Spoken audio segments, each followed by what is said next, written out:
Call Yahweh Shemel Shai.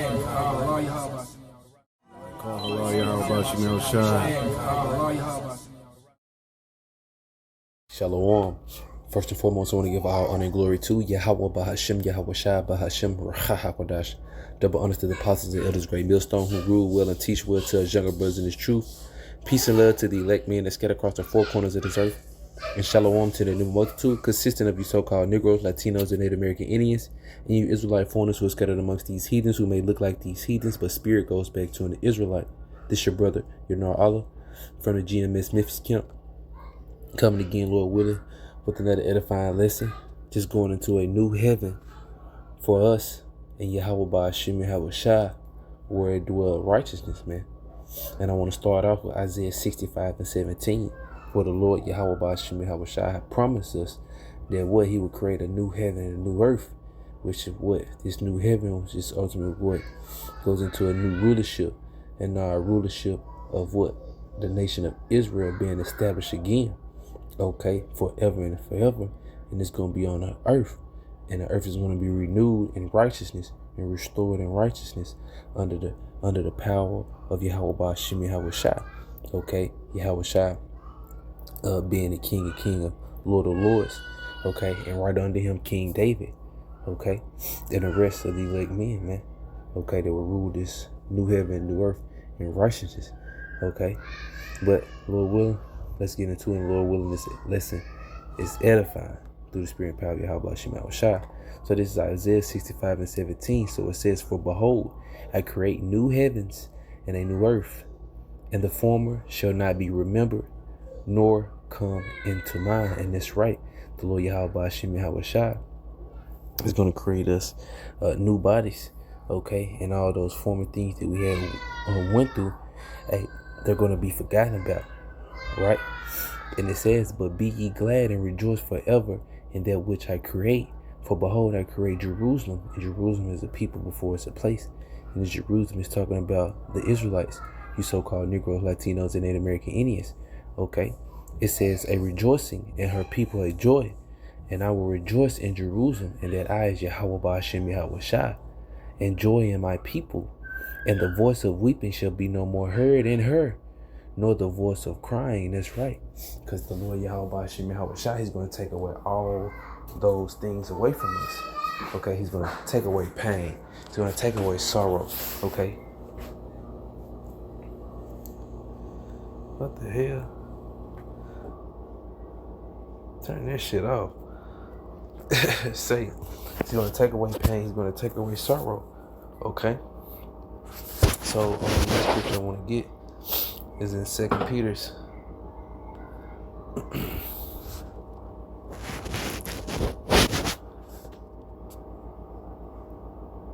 Yes, I'll start at verse 12. It says, looking for and hasting unto the coming of the day of the Most High, which that day is coming soon, vastly approaching. Okay, we're in the midst of World War III. Okay, it's brewing up, it's heating up, it's intensifying as we speak. As I'm doing this lesson, Israel has struck in Gaza hospital, okay, killing innocent people, okay, but not innocent in the Lord's eyes, because the Lord says no man has perished innocent. So it says, looking for and hastening unto the coming of the day of the Most High, wherein the heavens being on fire shall dissolve. And this heaven talking about the rulership, okay, of Esau Edom, okay, because the earth is given into his hand, okay, through the Lord Yahweh Ba'ashem Yahweh Shai, because he has set Esau Edom as the ruler in these times, okay. He's going to destroy his kingdom by fire, okay, and the rest of these heathens, okay, who have laid in the bed with this whore. So it says, wherein the heavens being on fire shall be dissolved, and the elements shall melt with fervent heat. And how is it going to melt and be dissolved? By those thermonuclear missiles, okay. It says, nevertheless, we according to his promises.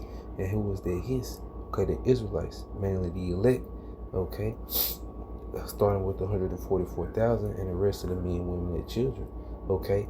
It says, look for new heavens and a new earth, wherein dwelleth righteousness, okay. And it is, man, because Yahweh Ba'ashem Yahweh Shai, okay, he's going to be in the midst of us, man, okay, as the scriptures speak about it. And it says in verse 14, wherefore, beloved, seeing that ye look for such things, be diligent that ye may be found of him in peace, without spot and blaming. So guess what we got to do? We got to strive for perfection. Okay, follow the laws and statutes to the best of our ability, man. Okay, serving the Lord Yahweh Shai in spirit and in truth, man. Okay, not straddling the fence, not half-assing, man. Okay, if we looking forward to this new heaven and new earth, man. Okay, and whether if we're not looking for it's going to come anyway, man. All right, because 2/3 of our people, they're not looking forward to that, man. They want IsraELITES kingdom to keep running, okay, and to be established further, man. And that's what these heathens want, especially IsraELITES. In his mind, he thinks that his kingdom should last forever. But the Lord Yahweh Shai has bounds that he should not pass. Why? Because once he reached that limit, okay, our kingdom is going to be established. As it says in what? 2nd Ezra 6th chapter. In verse 9, it says, for Esau, okay, and Esau is the so-called white man, okay, the Caucasians, okay, Esau, Adum, and Edom, okay, those are his biblical names. It says it's the end of the world. And Jacob, okay, and Jacob was our forefather who wrestled the angel. His name was Israel, changed to Israel, Yasharallah. He is a prince of the power, okay, and that name was also given to his 12 sons, okay, and he had begot Joseph, and Joseph had 2 sons, and his 2 sons were adopted within the 12 that we have today, okay, Judah all the way down to Issachar, okay. As you read the 12 tribes chart, you will see Joseph's 2 sons, Ephraim and Manasseh, there that were adopted in and blessed by our forefather Jacob, okay. As he was getting older, Mother passed away.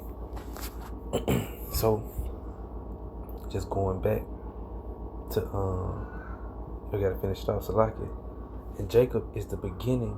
Let's read it again. 2nd Ezra 69. For Esau is the end of the world, and Jacob is the beginning of it that follow. Okay, and that's what our world is coming right behind his, because the Lord Yahweh Shai has bound that he cannot pass. His kingdom has an expiration date, okay. And when you go into that word world, okay, in the Greek, okay, it goes into eon, time or age, okay, kingdom, okay, rulership, okay. So the next precept I want to get is just to mention how about Shema Shai is going to be dwelling in the midst of us. Give Revelations 20 and is it 20?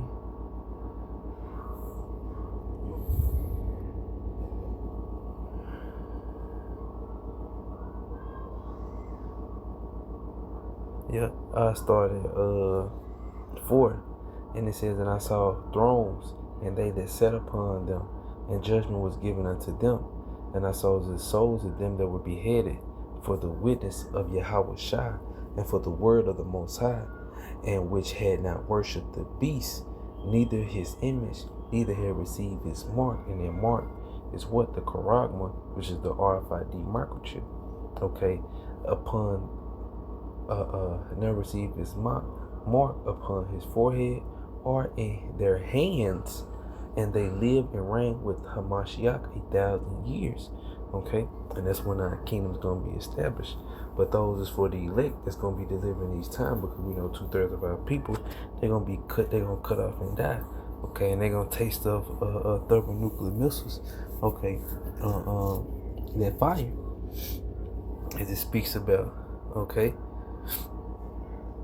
Because, hey, I can read verse 14, says, if death and hell was cast in the lake of fire, this is the second death, and whosoever was not found written in the book of life, which just the Lamb's book, was cast into the lake of fire, which is thermonuclear missiles, and 2/3 of our people want to take part in it.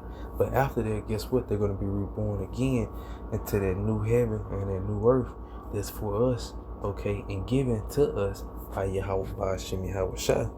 Okay, so I get Revelations 21 And I can really start at the top on this one, not gonna lie. So I'm gonna start at 1, and it says, and I saw a new heaven and a new earth, for the first heaven and for the first earth were passed away by what? By fire. Okay, and there was no more sea. And I John saw the holy city, New Jerusalem, okay, the elect coming down from the Most High out of heaven, yeah, out of the clouds, okay, the chariots of the Lord, okay, what people call today the UFOs, okay, the clouds, the chariots of the Lord, okay, those are the biblical names. And it says, prepared as a bride adorned for her husband. And I heard a great voice out of heaven saying, behold, the tabernacle of the Most High is with men. You see that? And he would dwell with them, and they shall be his people, and the Most High himself shall be with them and be their power. Okay, just going back to what Isaiah, the 65th chapter, what the Lord Yahweh Shai had promised us. And Isaiah, what he wrote it down. And guess what? The same vision was given to John, the Revelator, man.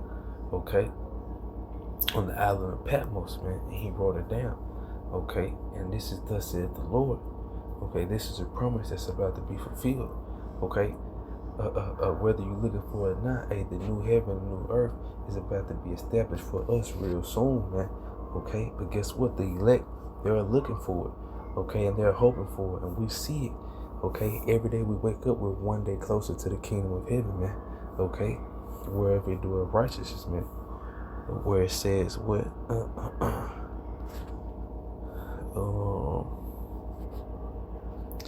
I think it's 2nd Ezra. Let me see. Let me search it.